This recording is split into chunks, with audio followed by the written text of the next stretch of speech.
Hello, thank you for joining me on another episode with the worms, updating all of the bins. I'm not sure anymore which week we are on for the update since the last harvest, but I will say, just like with my previous video, there isn't much to update in these mid weeks with the bins since the bins are doing really well. Taking the bubble wrap and folding it in half sometimes and spreading it across the top has really been helpful with the regular totes, as the material isn't as wet as it normally is. The worms are still happy in their environment, but one thing I am noticing is that I have a lot of material in this particular regular tote, and in the sister tote there isn't as much material, so I'm not quite sure what happened there, why there's so much more in this one.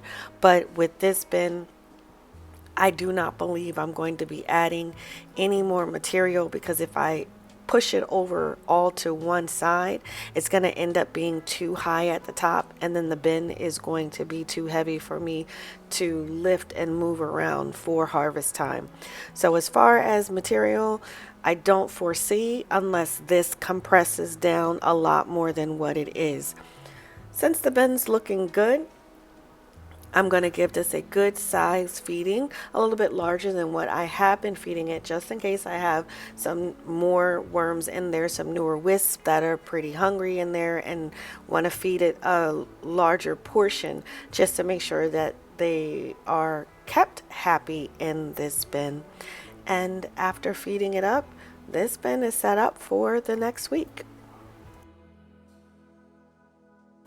Moving over to the second of the regular totes, this was the bin that typically was a lot more wet than the other bin, and as the weeks have gone by with me adding the larger material to it, which I hope is contributing to it, this bin doesn't feel as wet as it normally is. So the bubble wrap, putting it on half of the bin and giving it the large pieces, seem to be working out for this bin. Otherwise, not much to update here on this bin. Just gave it a little bit larger than normal feeding, and it is updated for the next week. This week, when I pulled out the bin for the wisps and cocoons, it had a little bit of fungus growth on it, which I just mixed in. I don't think that that means anything bad, and I am noticing, since I harvested, there are some cocoons which I couldn't capture through the camera, but it looks like I did okay with the breeder bin the first time around.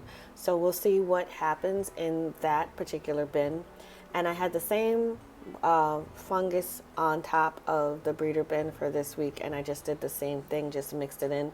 This is the only reason why I'm actually messing with the castings at all from the breeder bin. And as I was doing this, I noticed there were cocoons in here as well too. So I didn't do as great of a job with harvesting as I thought I did. So I am debating on whether to do a harvest sooner than another 30 days on this, to see if I can get those additional wisp and cocoons out of here. But the breeder bin looks okay. And then the third part of the breeder bin experiment is the bin where the worms are actually going to go.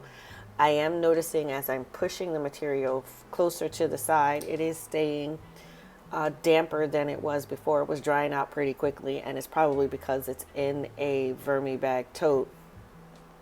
But I see a lot more juvenile worms than I was seeing before, so the population in here is doing something. But again, I'm not really messing around with it to try to see what's really going on. I'm just feeding it each week, and then I will be adding the material from the bin with the cocoons to this one in a couple of weeks. But overall, nothing major to report here. Everything looks pretty good with this bin as well.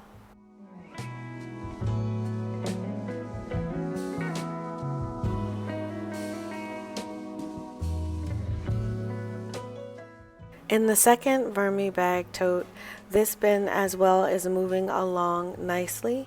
The material is being broken down. I am starting to feel more finished castings than unbroken down material, but there is still a lot of cardboard in this particular bin. The worms look happy in this bin. Again, nothing really much to report in these midweeks, so I'm just giving it a good size feeding just like with the other bins and setting this up for the week. Last but not least is the flow through system, my Vermi Bag Mini, and you can see when it's in a faster speed how many worms are just chilling at the top. You can see them moving. If you want to pause and go back to the beginning of this clip, you can see all the worms chilling at the top. I'm doing the same thing that I do every week with my Vermi Bag Mini, which is putting the food around the edges that contains the moisture to try to keep the edges hydrated, and also watering just around the edges. I don't put the water in the middle, and then putting a few pieces to entice the worms in the middle as well. I'm going to continue to do this as long as it seems to be helping, which it is.